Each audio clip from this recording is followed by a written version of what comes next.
Good morning, students. You are welcome to CR International Online Study System.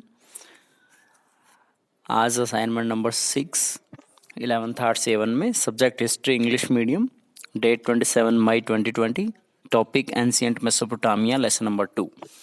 Ancient Mesopotamia की geography के बारे में बताया जाएगा।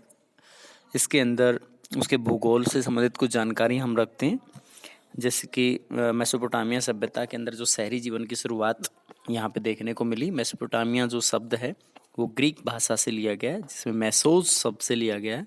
उसका मीनिंग होता है मध्य में। पोटामस का अर्थ होता है रिवर, यानी नदियों के मध्य का स्थान मेसोपोटामिया है। It is a flat land, ये बिल्कुल एक समतल मैदान था जो कि फरात नदी और दजला नदी के बीच स्थित था, और इसको इराक गणराज्य के नाम से आज के समय में जानते हैं। इसमें उत्तर दिशा के अंदर एक संकरी पट्टी जो कि स्टेपी कहलाती थी, जो कि पशुओं के चराने का अच्छा स्थान था और लोगों के लिए, कृषि के लिए और पशुपालन के लिए और आजीविका के लिए अच्छा स्थान उपलब्ध कराती थी। यहाँ पे कृषि 7000 से 6000 BCE के दौरान स्टार्ट हुई, और यहाँ की जो मिट्टी थी बहुत ज़्यादा उपजाऊ थी, जो खेती के लिए बहुत अच्छी थी, और प्राकृतिक कारणों से यहाँ पर कभी कभी खेती भी प्रभावित होती थी। यहाँ कुछ शहरों के विषय में बताया गया है कि उर, लगाश, किश, उरुक और मारी यहाँ के प्रमुख महत्वपूर्ण शहर होते थे, और यहाँ खुदाई का काम 150 वर्ष पहले शुरू हो पाया। यहाँ के अर्बनाइजेशन के बारे में जानते हैं, शहरीकरण के विषय में। मेसोपोटामिया सभ्यता मुख्यतः एक योजनागत तरीके से, एक निश्चित तरीके से बसी हुई सभ्यता थी। यहाँ पे सिटीज़ और टाउन्स को डेवलप किया गया था, और इकोनॉमी यहाँ के लोगों की अच्छी थी। आगे बता रखा है इसके अंदर फूड प्रोडक्शन के विषय में, that it becomes an advantage for people two cluster in towns, कि यहाँ भोजन की जो उपलब्धता थी वो सुनिश्चित हो जाती थी, इसलिए लोग समूह के रूप में कस्बों के अंदर रहते थे।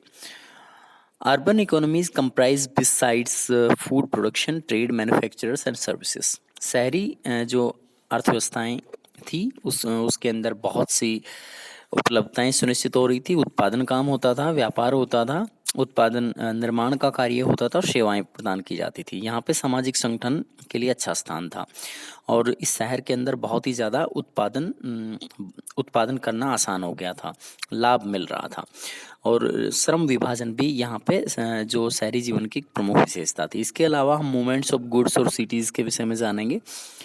इसमें बताया गया कि एक तो भोजन संसाधन के रूप में यहाँ एक हर जगह पर हर खाद्य वस्तु उपलब्ध नहीं हो सकती है। Lack of tools, scales and jewels, अगर जैसे कहीं पर उपहार या आभूषण वगैरह बनाने हैं तो उसके लिए कच्चे माल की आपूर्ति हर जगह पे समान नहीं होती है, तो कुछ चीज़ें निर्यात की जाती थी, जैसे कि खाद्य संसाधन निर्यात होते थे, और उपहार वगैरह या आभूषण वगैरह आयात किए जाते थे। यहाँ पे बताया गया है कि यूफ्रेटिस रिवर पूरे वर्ल्ड रूट के लिए जानी जाती थी, यानी विश्व का एक प्रमुख जल मार्ग माना जाता था। इस यहाँ पे डेवलपमेंट ऑफ राइटिंग, यहाँ पे लेखन कला का विकास हुआ। 3200 साल पहले यहाँ पे मिट्टी की पट्टिकाएँ, गीली मिट्टी से बनी हुई पट्टिकाओं पे लिखा जाता था, और लेन देन का सारा हिसाब उसी पे रखते थे, सारा रिकॉर्ड उस पे रखते थे, और क्यूनिफॉर्म लिपि में उसे लिखा जाता था। क्यूनिफॉर्म लिपि को हिंदी में कीलाकार लिपि कहा जाता है। धन्यवाद।